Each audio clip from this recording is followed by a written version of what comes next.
संख्यावाची शब्द रूप में 1, 2, 3, 4 का रूप जैसा कि कल बताए थे।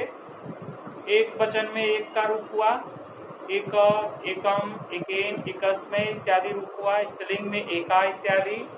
नपुंसक लिंग में एकम, एकम, बाकी रूप पुल्लिंग में हुआ।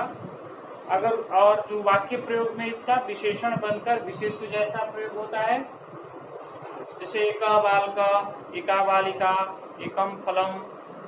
दो का द्विवचन में केवल रूप होता है। पुल्लिंग में दौ, जैसे गौ बालकौ अस्त, वे बालिके अस्त, वे फले अस्त, दो का रूप हुआ। तीन का पुल्लिंग में त्रय, त्रीन, त्रिभि, त्रिभ्य, त्रयाणाम, त्रिषु। स्त्रीलिंग में तीसरा, तीसरा, तीसरीभि, तीसरीभ्य, तीसरीभ्य, त्रिषीणाम, तीसरीषु। नपुंसक लिंग त्रीणी, त्रीणी और बाकी रूप पुल्लिंग के जैसा हुआ। चार का रूप कैसे हुआ पुल्लिंग में? चत्वारा, चतुरा, चतुर्भि, चतुर्भ्य, चतुर्भ्य, चतुर्णाम, चतुर्षु। और स्त्रीलिंग में चतस्र, चतस्र, चतुर्भि, चतुर्भ्य, चतुर्भ्य, चतुर्णाम, चतुर्षु। नपुंसक लिंग चत्वारी, चत्वारी, बाकी रूप पुल्लिंग की तरफ हुआ। चार बालक है तो सेंटेंस में क्या बनाएंगे? चत्वारा बालका सन्ति। चार बालिकाएं हैं, इसको सेंटेंस में कैसे बनाएंगे? चतस्र बालिका सन्ति। चार फल हैं तो चत्वारी फलानि पतन्ति। चत्वारि फलानि सन्ति। हाँ, सन्ति, ठीक है। और पंच, षट, सप्त, अष्ट, नौ, 10, एकादश, द्वादश, त्रयोदश, चतुर्दश, पंचदश, 16 को संस्कृत में क्या बोलते हैं? क्या बोलेंगे?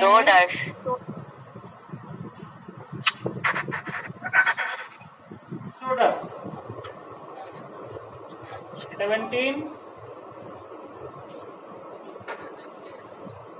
17 सप्तदश। 18 18 को संस्कृत में अष्टादश हो जाता है। अष्टादश। 19 को 19 को नवदश। 20 को विंशति। और एक चीज ध्यान रखना है, 20 सदी पे विसर्ग होता है। 20 को विंशति। 20 सदी में ये विसर्ग होगा। और एक विंशति, द्वाविंशति, त्रयोविंशति, चतुर्विंशति, पंचविंशति, षट्विंशति, सप्तविंशति, अष्टविंशति, नवविंशति, त्रिंशत। 30 को बोलते हैं त्रिंशत। ये हलन होगा। ध्यान रखना, 30 में 63 में हलंत होगा और 3 वाला जहां भी आएगा वहां विसर्ग होगा। एक त्रिंशत, द्वात्रिंशत, त्रयस्त्रिंशत, 33, चतुस्त्रिंशत। इसी तरह 40 को चत्वारिंशत, पंचत्रिंशत और 50 को 50। 45 को संस्कृत में क्या बोलेंगे? 45 पंचचत्वारिंशत। पंचचत्वारिंशत, ठीक है, पंचचत्वारिंशत। और लिंग उधर किसी भी लिंग में रूप 5 से बाद एक ही रूप होगा। केवल 1 से 4 तक कोई भी सेंटेंस में या जब लिखना हो तो उसको तीनों में लिखना है। जैसे एक का एका, एका, एकम इतना लिखना है। 2 का जब लिखना होगा तो दौ, द्वे, द्वे। 3 का त्रय, तीसरा, त्रीणी। 4 को चत्वार, चतस्र, चत्वारी लिखना है। उसके बाद पंच, षट, सप्त ऐसे लिखना। लेकिन 1 से 4 तक तीनों लिंग में लिखना है, क्योंकि उसका लिंग तो नहीं बताया जा रहा है। 1 से इतना तक लिखें, वहाँ लिंग भी लिखना है, तो वो तीनों लिंग में लिखना है। शब्द रूप नहीं लिखना है 1 से 4 तक, वो तो आवश्यकता अनुसार वाक्य प्रयोग में हम लोग प्रयोग करते हैं। विशेषण बनता है, इसका प्रयोग संख्यावाची का सेंटेंस में भी जरूरत पड़ता है। जैसे हम लोगों को कहीं अनुवाद बनाना है, चित्रलेखन में प्रयोग करना है, चित्रलेखन में बहुत जगह इसका आवश्यकता होता है। जैसे चित्रलेखन में हम लोग बनाना चाह रहे हैं कि 4 बालक उद्यान में भ्रमण कर रहे हैं, चित्रलेखन में भी प्रयोग कर सकते हैं संख्यावाची। कैसे हम लोग बनाएंगे? 4 बालक उद्यान में भ्रमण कर रहे हैं।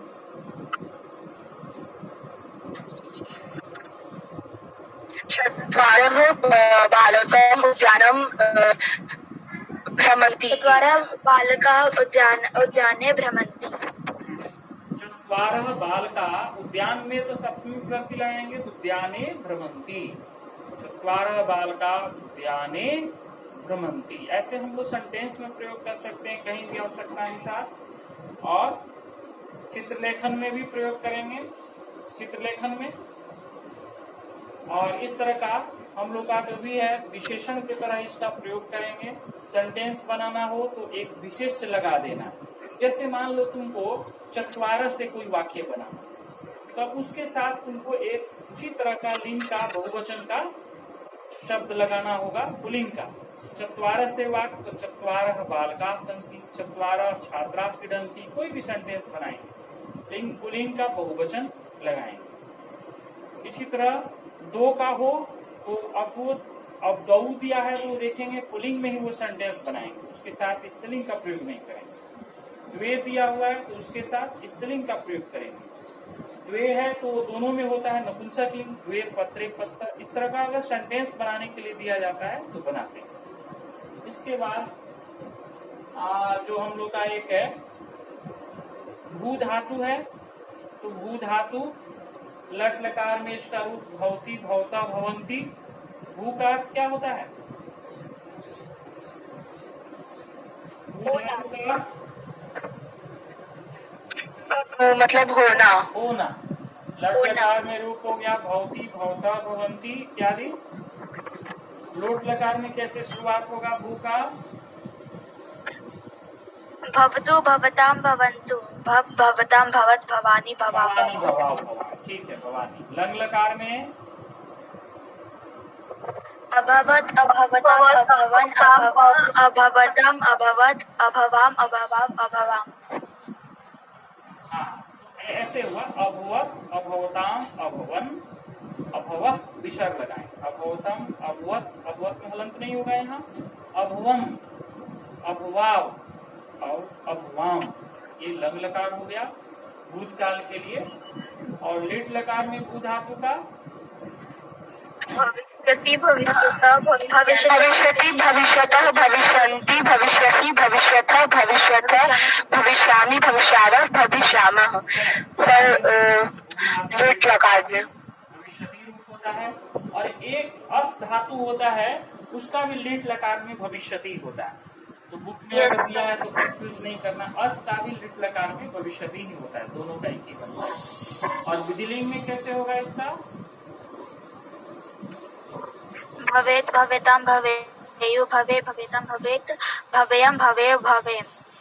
भवेयम भवे भवे उत्तम पुरुष हो गया। भवेयम भवे भवे, भवेयम में हलंत होगा भवे भवे। इस तरह का हम लोग का ये विधिलिंग का भू धातु